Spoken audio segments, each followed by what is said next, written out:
was really beautiful. And before I say anything, I want you to tell me, each of you, what did you like about it, what didn't you like about it, and what felt different playing it in a space like this. So Caroline, do you want to go first? Anything that stuck out to you, or how did it feel playing? Was the piano louder than you thought? Right. So one thing that I want you to notice is that, first of all, this is a very loud hall and it's a very loud piano. And even if you don't get to try the piano beforehand, when you first play, I want you to adjust right away. And balance-wise, it usually means that your left hand, especially when doing accompaniment things, needs to be down a little bit. And when you do have the melodies in the right hand, those can be a lot more, because pianos are always really steady, right? So just a little bit more in the treble. And anything else? No.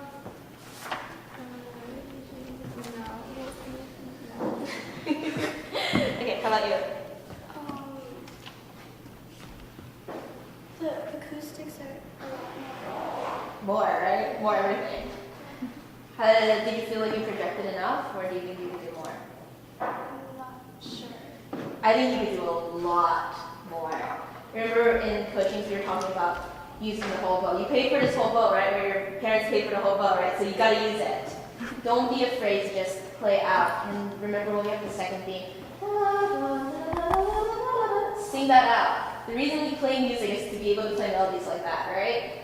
So don't be afraid and really project a lot more and also sustain through your long notes a lot more.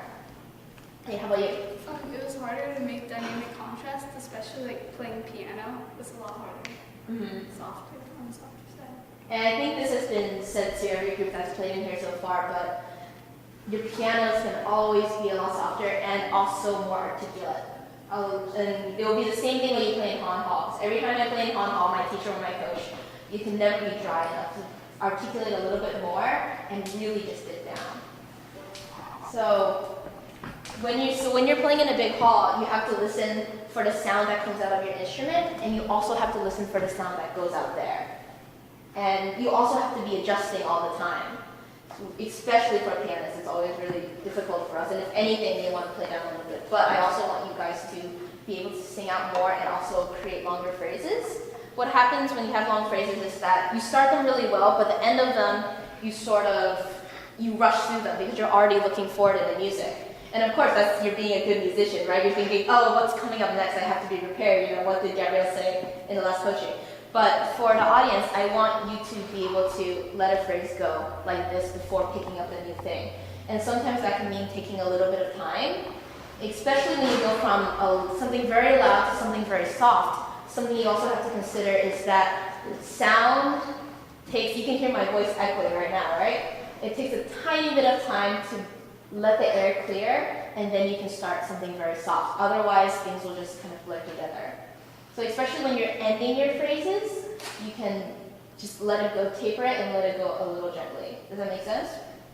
Okay. So at the beginning, something I want to talk about, just right off the bat, and Ben will talk a little bit more about phrasing, is we might have talked about this already in coaching, but for everyone else, a lot of classical music, especially Mozart and Beethoven, has sort of a rule, and one of my teachers taught me this, it's called 2 + 2 + 4, where we have a short phrase. Do you want to play? Just play here.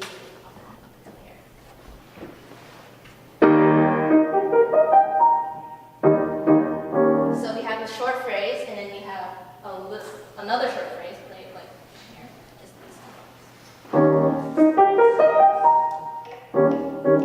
So we've had 2 short phrases that are the same length, and then from here all the way to here.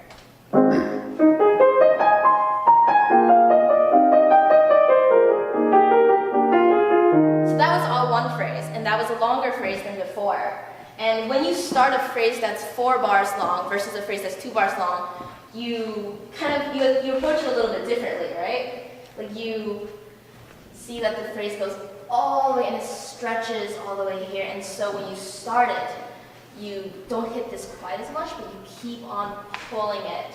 And I want to say the same thing to you, especially when you have long lines. I want to hear more tension. You don't play so easily on the violin. Don't just let the bow, skate back and forth, but I want to pull a little bit closer to the bridge, a little bit and really feel like whenever I was saying, kind of like happy, really feel like you're doing this and not just letting them go skate on the string, okay? So you want to take it from the top just a little bit, and I'll let Ben take over.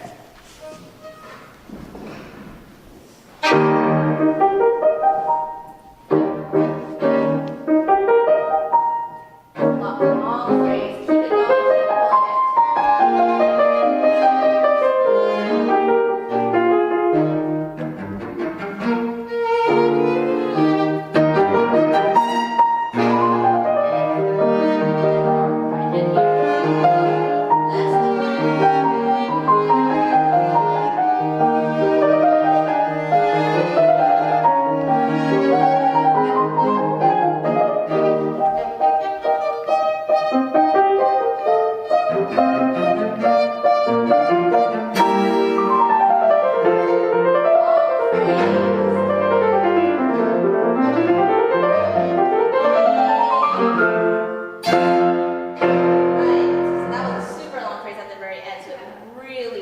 Keep the audience baited, because they don't know where you're going to go. You're going down here, the line goes down, and then it goes up, and then it goes down, and it goes up, and like where are you going to end up? Are you going to go off the end of the keyboard here or this end? You don't know. So really just keep their attention, okay? So Beth, do you want to say some stuff?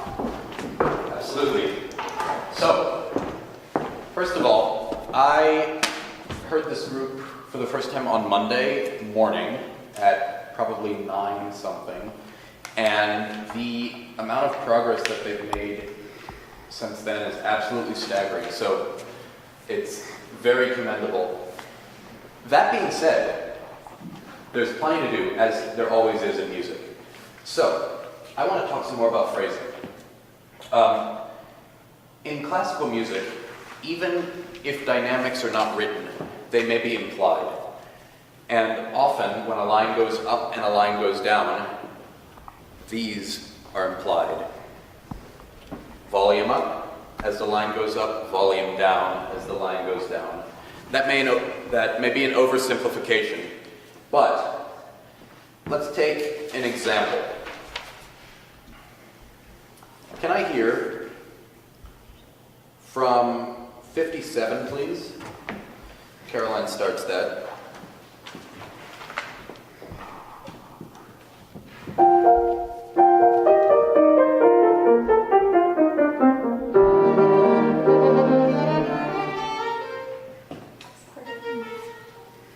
One more time.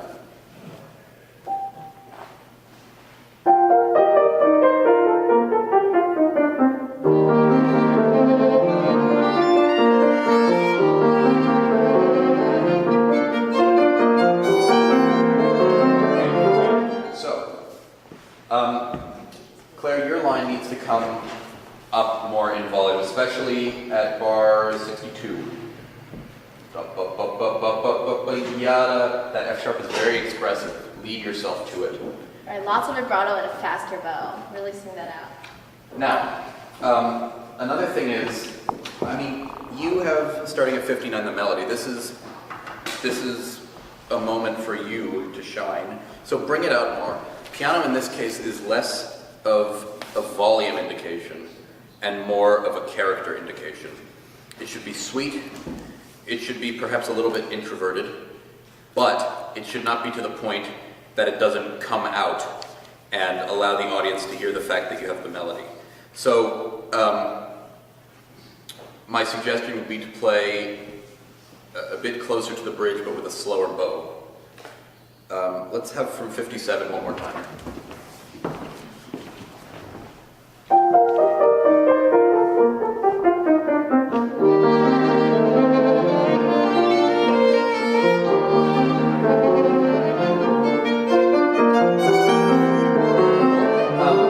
Just don't get bogged down in tempo when you do that. Make sure that you stay right with Caroline's 8th notes. Just from 59?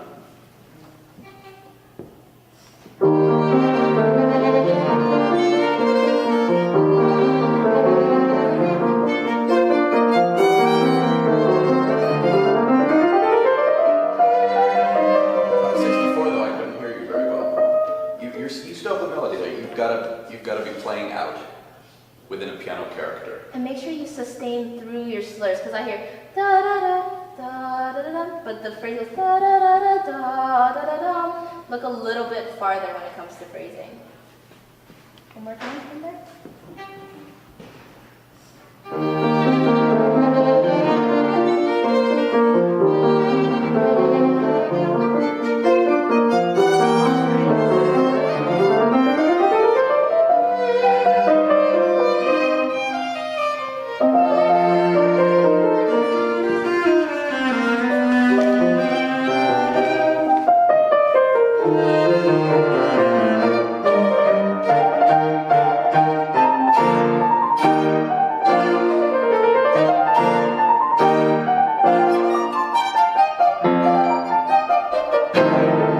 Whoa. 79, you gotta come right down. Give it a big zing and then come right down to piano. One more time, just from 78.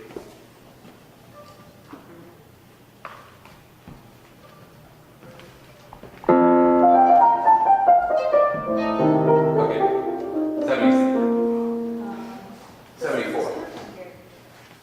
Okay, actually, can we start a little bit before at 72? And when you guys have just straight quarter notes, that always has a little bit of danger of pushing forward. So I really want you to feel everyone solidly. When you play like that, you're going to be sunk when you get to 16 notes. Okay, so decide the tempo before. I did it. Eye contact. Me here.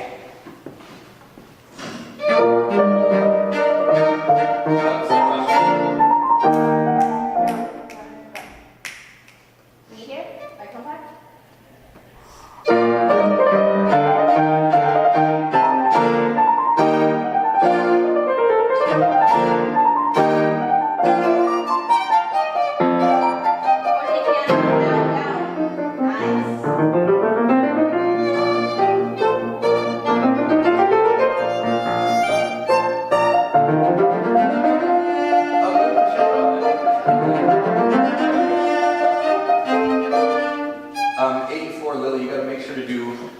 A nice, sweet crescendo from that low B flat up to that high B. Yeah, always follow the contour of the line. That's the hints that the composer places in the music to help us play more beautifully, because we never want two notes that are the same, right? And so when the music goes up, we go up with it. When it comes down, the same thing. Where should I start? Just go from 86? 80. Fine. 86. 80. We weren't at 86 yet. Really. Okay, 80.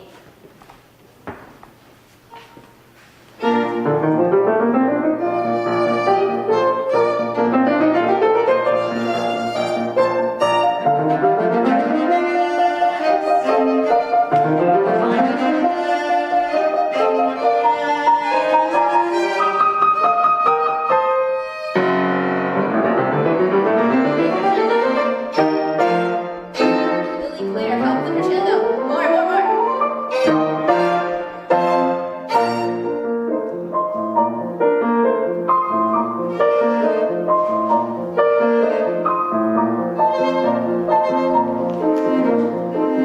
Do you guys remember what we talked about with articulation yesterday?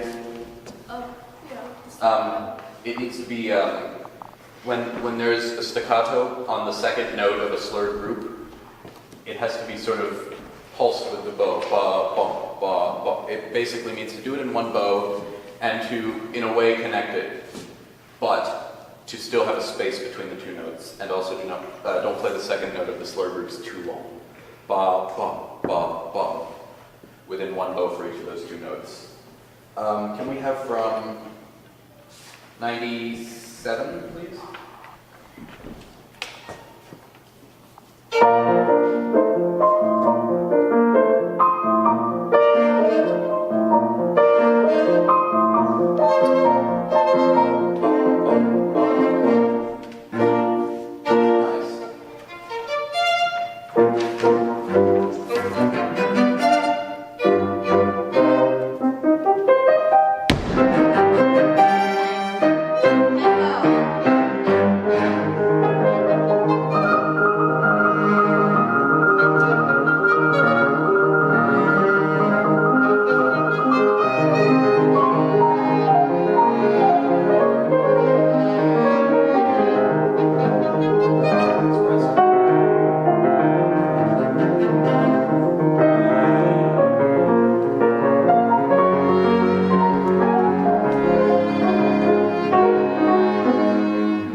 And similarly at 131, you guys have similar figures together. So you should connect. And I mean, because when those are put together, they're absolutely gorgeous.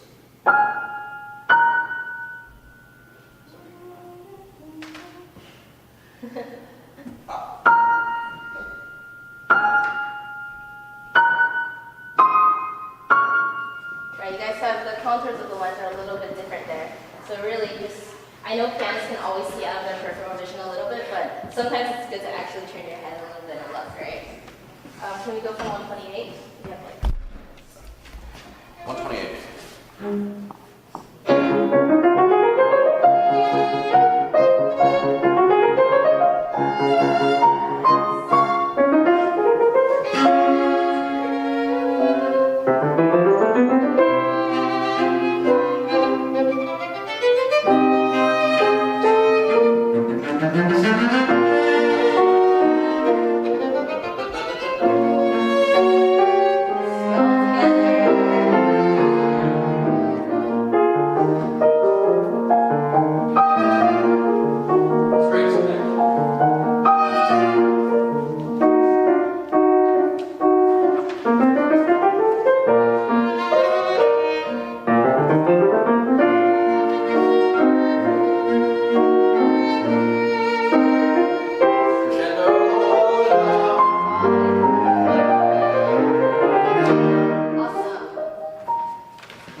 Nice. Yeah, really get that fortissimo at 160.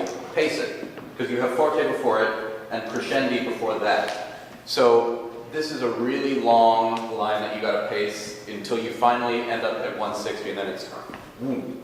But you know what? You guys are sounding really, really great, and I think you should be really proud of the work that you've gotten done just since last Monday. So, with that in mind, hopefully you have some good stuff to work on now. And I suppose I will see you for coaching tomorrow morning. Yeah. All right, sounds great, guys.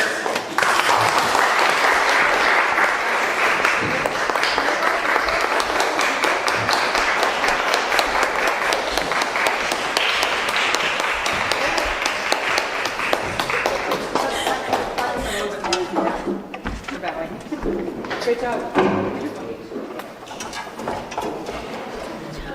Sounded great. I'm just going to put another stand up. Oh yeah, sure. You do lift it.